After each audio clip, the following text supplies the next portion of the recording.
Why North Korea still hasn't been invaded.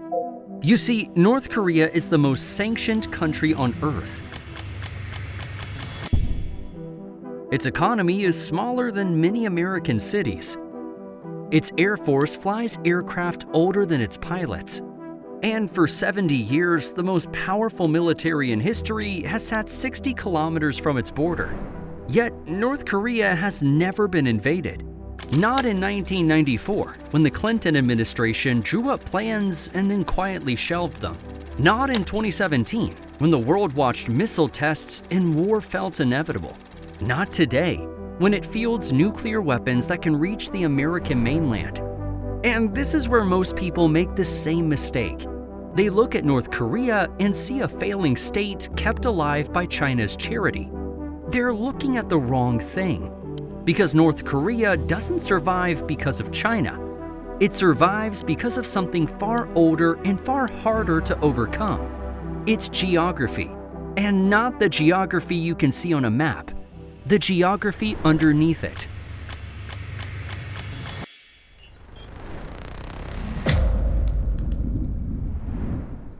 Start with the surface. The Korean peninsula is roughly 1,000 kilometers long. North Korea occupies the northern half, a country slightly larger than Greece, with a population of 26 million people. The terrain is mostly hills and mountains separated by deep, narrow valleys, with wide coastal plains in the west. That description doesn't capture what it actually means for an army trying to move through it. 80% of North Korea is mountainous. The Kaima Highlands in the northeast average 1,000 meters above sea level, the topographic roof of the entire Korean peninsula. The Nongnim Mountains run north to south directly through the middle of the country, forming a spine that divides the eastern and western slopes and makes coordinated movement across the country extraordinarily difficult. And the Hamgyong Range in the northeast creates isolated valleys accessible only by single rail lines. Places where an army could disappear entirely from satellite view and emerge somewhere completely unexpected. This is not the flat terrain of Iraq in 1991. This isn't the open desert where air power can see everything and hit anything. This is terrain that breaks armies by separating them, slowing them, and hiding the enemy until it chooses to appear. The United States learned this once before. In 1950, American forces pushed north through exactly this terrain, confident, well-equipped, and advancing quickly toward the Chinese border. Then the mountains swallowed them. Chinese forces moved through the same terrain at night, invisibly, and emerged to surround American units that had no idea what was beside them. The Chosin Reservoir, the Battle of the Chongcheon River. Catastrophic engagements in mountainous terrain where the most powerful military on Earth lost thousands of men to an enemy that understood the geography better. The terrain hasn't changed since 1950. But the terrain is only the beginning. Because North Korea looked at its mountains and asked a question no other country has answered quite as thoroughly. What if the mountain itself is the weapon? U.S. estimates range from 5,000 to 8,000 underground sites. Not only invasion tunnels, but leadership bunkers, artillery positions, troop shelters, and 3 major underground air bases, one of which features a 5,900-foot runway that passes entirely through a mountain. Read that again. A runway through a mountain. North Korea has built an Air Force base inside a mountain, with the runway entering one side and exiting the other, so that aircraft can take off and land without ever being visible to satellite imagery until the moment they emerge. At least 800 bunkers were built near the border alone, not including decoys, capable of concealing light infantry brigades and keeping them rested until the moment of invasion. Starting in 2004, North Korea began building bunkers near the border capable of concealing between 1,500 and 2,000 fully armed combat troops each. This is not a country hiding in fear. This is a country that spent 70 years engineering its own geography, taking mountains and making them deeper, taking valleys and filling them with hidden capacity, building a second country underneath the first one. Invisible to every satellite, every reconnaissance aircraft, every intelligence agency that's ever tried to map it.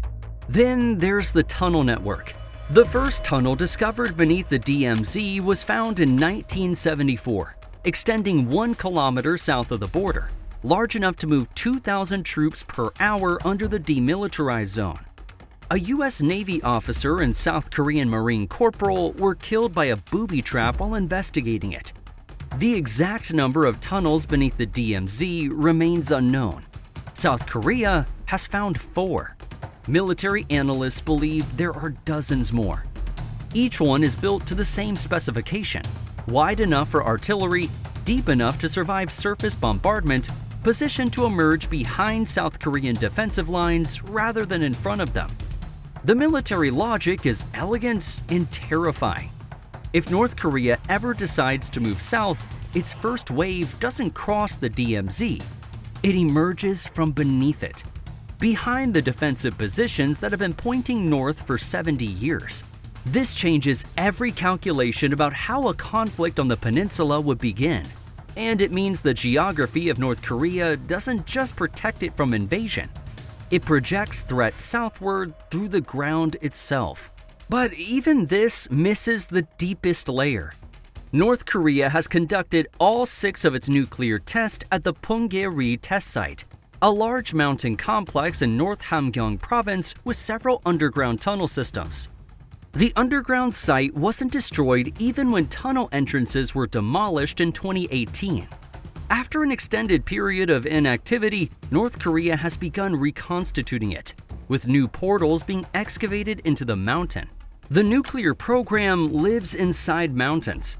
Underground facilities at Sinpyeongdong, Hojangni, and Yeongjo-ri reveal the pattern. Yeongjo-ri alone features 12 underground tunnels, 6 for missile storage, and 6 for personnel and potential leadership bunkers, located just 27 kilometers from the Chinese border. The missiles are underground.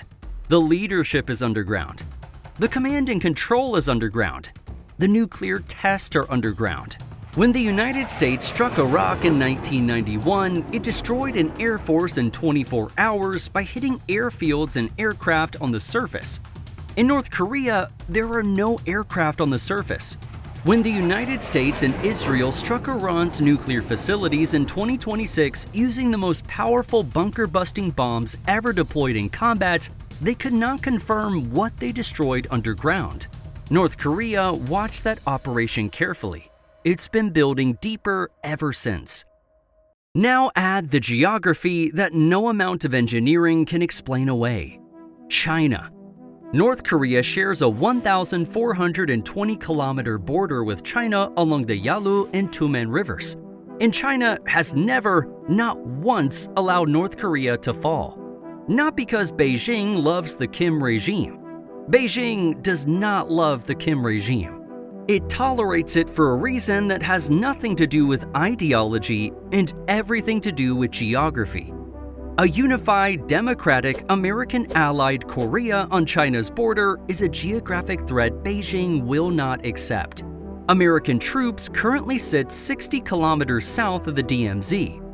A unified Korea means American troops potentially sit on the Yalu River, the same river where China entered the Korean War in 1950 specifically to prevent exactly that outcome. China fought a catastrophic war to keep a buffer state on its border. It's not going to allow that buffer to disappear through economic pressure, regime collapse, or military action. This means North Korea has a geographic guarantee no treaty could provide. As long as China exists as a major power, and as long as the United States has a military presence in South Korea, North Korea's survival is structurally guaranteed by the geography of great power competition. Kim Jong-un doesn't need to be popular. He doesn't need a functioning economy. He needs to remain useful to Beijing as a buffer, and the geography of the peninsula ensures he always will be. Then there's the final geographic layer. Seoul, South Korea's capital, sits 60 kilometers from the DMZ. 25 million people, half of South Korea's entire population, live within artillery range of North Korea's border positions. North Korea has hundreds of artillery concealing caves just north of the DMZ. In the first hours of any conflict, before a single aircraft takes off or a single missile is launched, North Korea's artillery could fire on the world's 11th largest economy's capital city. This is not a threat that can be preempted cleanly. The artillery is in caves. The caves are in mountains. The mountains are 60 kilometers from Seoul. Any American military planner considering action against North Korea has to begin every scenario with the same geographic fact. Whatever happens next, Seoul is at risk in the opening minutes. That single geographic reality, 25 million people within conventional artillery range, has constrained every American president since 1953. It constrains them today. It will constrain them tomorrow. So why hasn't North Korea been invaded? Not because of its army, which is large but outdated. Not because of its economy, which barely functions. Not because of its diplomacy, which is essentially non-existent.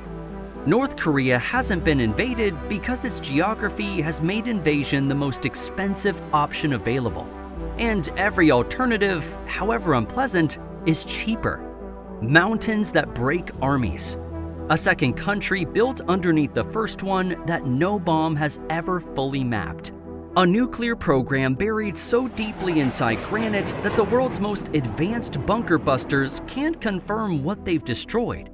A Chinese neighbor for whom North Korea's survival is a geographic necessity, not an ideological preference.